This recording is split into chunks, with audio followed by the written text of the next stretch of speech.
আসসালামু আলাইকুম। প্রিয় দেশবাসী, ত্রয়োদশ জাতীয় সংসদ নির্বাচনে স্বাধীনতার পক্ষের বিজয় হলো, মুক্তিযোদ্ধাদের পক্ষের বিজয় হলো। জাতীয়তাবাদী দল বিএনপির ২১৩টি আসন পেয়ে বিজয় লাভ করলো। আমার একটা কথা বলতে হয়, মানুষের রাজনীতি প্রতিহিংসা থাকতে পারে। ঢাকা ৮ আসনকে কেন্দ্র করে সারা বাংলাদেশের একটা ফোকাস ছিল এই আসনটার উপরে। ডারবি নাসিরুদ্দিন পাটোয়ারি, তার যে আচরণবিধি অসভ্য বেয়াদবের মতো।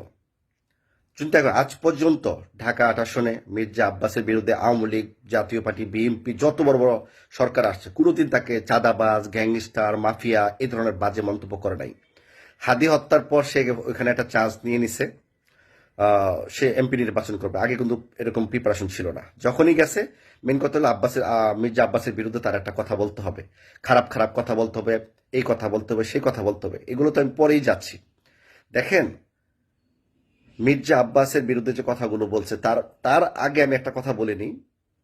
ঢাকা ৮ আসনে নির্বাচন করতে গেলে যত কিছু ৫০ থেকে ১০০ কোটি টাকা খরচ হয়। নাসির পাটোয়ারি এতগুলো টাকা সে কোথায় পেল? কয়দিন আগে তো ভাত খেতে পারে নাই। এতগুলো টাকার উৎস কি, সেগুলো জানার দরকার। যত কিছু হোক, টাকা ছাড়া কিন্তু নির্বাচন না। মির্জা আব্বাসের কিন্তু টাকা আছে, তার ব্যাংক ব্যালেন্স আছে, তার জায়গা সম্পদ আছে, কিন্তু নাসিরউদ্দিন পাটোয়ারির কি আছে? তার এলাকায় তো তার এলাকা তো অবাঞ্ছিত করা হয়েছে। ঢাকাতে আসছে সে মানে ঢাকাকে অশান্ত করার জন্য। আমি তো আগেই বলছি যে এনসিপি, জামাত তারা চাইবে ঢাকাকে অশান্ত করার জন্য। যেমন ঢাকা ১৭ আসনে ডক্টর খালিকুজ্জামান বলছে না, ঢাকায় একটা আসনও দেওয়া হবে না এবং সবাই সাইজ হয়ে যাবে।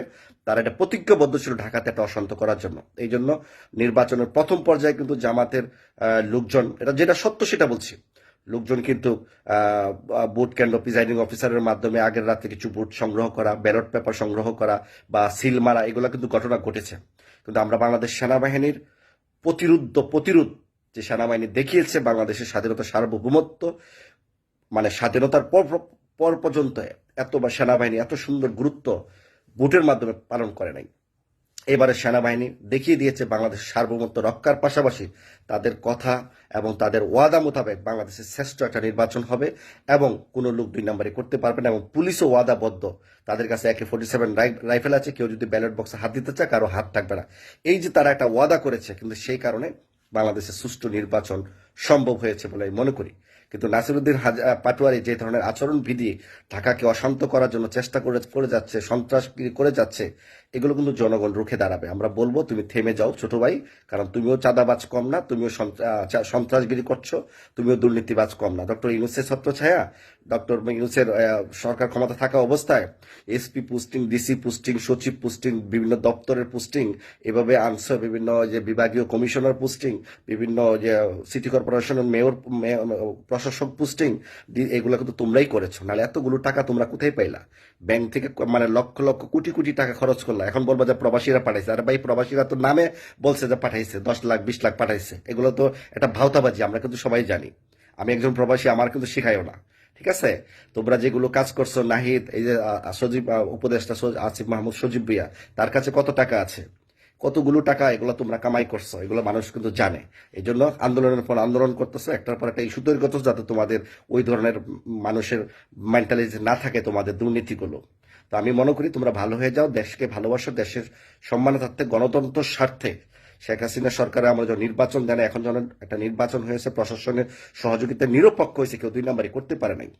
তো সেই জন্য তোমরা দেশটাকে ভালোবাসো, দেশটাকে শান্তিতে সরকার গঠন করে দেশটাকে পরিচালনা করার সুযোগ দাও।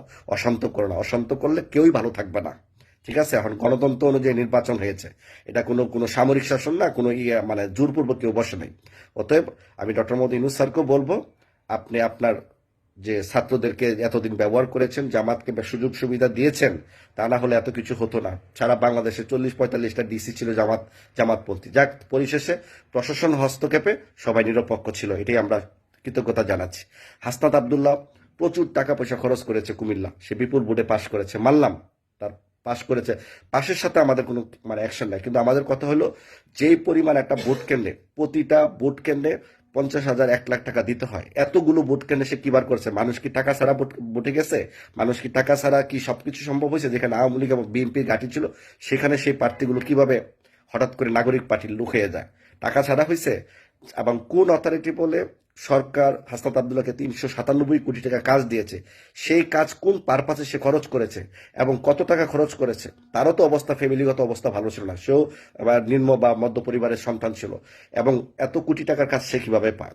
বাংলাদেশে যারা মুক্তিযোদ্ধা ছিল, যারা দেশ রক্ষা করেছে, দেশ বানিয়েছে, আমি তো মনে করি তারা যদি বিপ্লব ঘটিয়ে যদি ৪০০-৫০০ কোটি টাকার কাজ পায়, তাহলে তো আমি মনে করি যারা মুক্তিযোদ্ধা ছিল তাদেরকে সবাইকে ১,০০০ কোটি টাকা করে কাজ দেওয়া উচিত। নেন, আপনার এলাকা আপনারা উন্নয়ন করেন, আপনারা দেশ স্বাধীন করেছেন, আপনাদের কারণে আমরা একটা লাল সবুজের দেশ পেয়েছি, মানচিত্র পেয়েছি, বাংলাদেশ পেয়েছি। আমি কি কথাটা ভুল বললাম প্রিয় দেশবাসী? এই যে যারা এনসিপির কাজ করেছে সবাই কোটিপতি, কেউ কিন্তু কোটিপতি স্যার না। ওই যে আপনাদের উত্তরবঙ্গের ঠাকুরগাঁয়ের না জানি পঞ্চগড়ের সার্জিস আলম, জমিদারের নাতি, সে ফেল করেছে, জনগণ তাকে খায় নাই। কিন্তু একটা কথা মনে রাখবেন, যে পাশ করুক আর ফেল করে আমরা সবাইকে অভিনন্দন জানাচ্ছি, কিন্তু এমন কিছু আপনারা করবেন না দেশের জনগণ যেন আপনাদের পাছার চামড়া তুলে ফেলে, সে যেই কোনো হোক।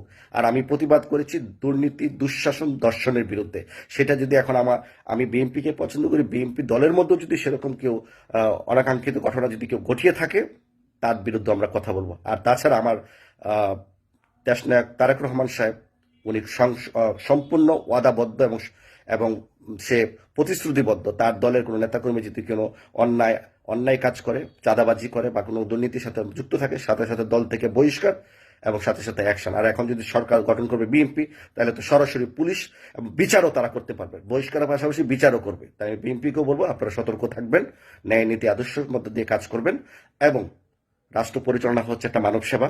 নেতা হওয়া মানে মানবিক কাজ করা, দুর্নীতি, দুঃশাসন, ক্ষমতা অপব্যবহার করা না। তো আমি ডারবিন নাসিরকে বলবো তোমরা ভালো হয়ে যাও, এবং খালেকুজ্জামানকেও বলবো প্রতিহিংসা রাজনীতি থেকে মুক্ত হয়ে সবাই সবাইকে সহযোগিতা করুন। সুন্দর একটি বাংলাদেশ গড়ে তোলার জন্য সকলেই সহযোগিতা করুন, দল বল নির্বিশেষে। তাহলে একটি সোনার বাংলাদেশ প্রতিষ্ঠিত হবে। ধন্যবাদ সবাইকে, আসসালামু আলাইকুম। এবং ধন্যবাদ জানাচ্ছি সেনাবাহিনী, পুলিশ, সমস্ত প্রশাসনকে যারা নিরপেক্ষ নির্বাচনের জন্য অত্যন্ত প্রহরী হিসাবে দায়িত্ব পালন করেছেন, এবং ধন্যবাদ জানাচ্ছি আগামী রাষ্ট্র পরিচালনাকারী জাতীয়তাবাদী দল বিএনপিকে। ধন্যবাদ সবাইকে, আসসালামু আলাইকুম।